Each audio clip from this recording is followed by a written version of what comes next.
కాబట్టి సుముఖ కాదు కాదు, ఇంకో అర్థం.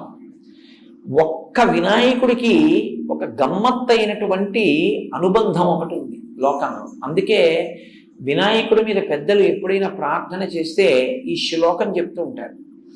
శ్రీకాంతో మాతులో యస్య జననీ సర్వమంగళ జనక శంకరో దేవ తం వందే కుజరాననం అని చెప్తారు.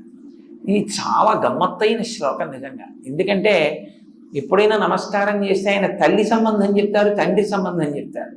ఒక్క వినాయకుడికి మాత్రం మేనమామ గారితో మొదలెడతారు.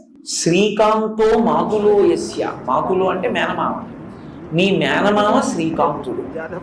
శ్రీకాంతుడు అంటే శ్రీ అంటే లక్ష్మీదేవి యొక్క భర్త, నీకు మేనమామ.